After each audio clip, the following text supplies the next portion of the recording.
The takedown mechanic in Manhunt is a simple execution feature that the game relies on.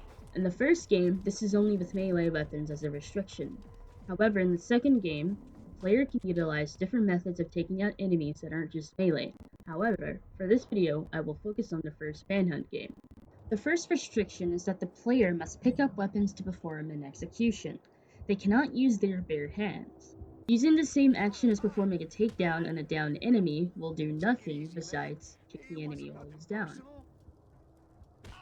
The metrics of the takedown feature is that the player must be behind the enemy to perform this, and they need to be unaware. If the player is too close to the enemy or too far behind, the trigger won't enable. They need to be roughly between 0.5 meters and 1.5 meters behind the enemy to perform the option. God, let him come When my the way. functionality is right, the gotta player get is a prompted with kill. 3 colored arrows, adding to the suspense of the game. If they wait long enough, it changes colors to the last one, which means they get full points for the execution. Holding down the left or right Please, bumper God, increases let him the come my level of the way. execution from gotta white to get a yellow to kill. red. Red achieving the highest points. The input for the feature lasts anywhere from a millisecond for a hasty takedown to 3 seconds for a particularly gruesome takedown. If the player is not careful and gets noticed, this temporarily reduces their ability to perform a takedown since the enemy is actively pursuing them. Since the same controls to use a takedown is now reverted to punching the enemy instead, the player must find a shadowy area to hide in until the enemy isn't pursuing them anymore. Since it takes a few seconds for the enemy to stop actively searching for the player, they can use that time to figure out how to best utilize the takedown function. The player can use takedown as normal as they stalk the enemy after pursuit has stopped.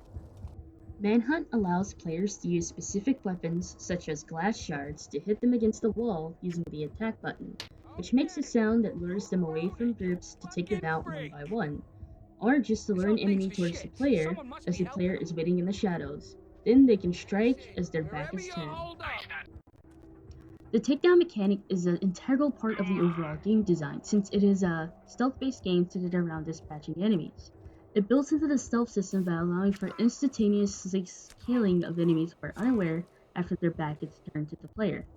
This system also punishes the player if they attack too early. They will incur combat. If the enemy turns around to face the player while they are holding down the takedown button, or if the player collides into them, they will also incur combat, to where, at this point, it's better to just run.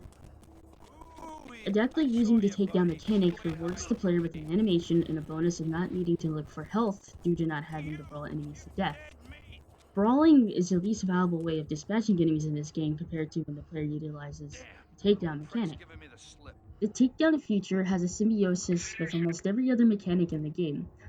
As I've shown, it's incredibly hard to get through the level without actively using the takedown part.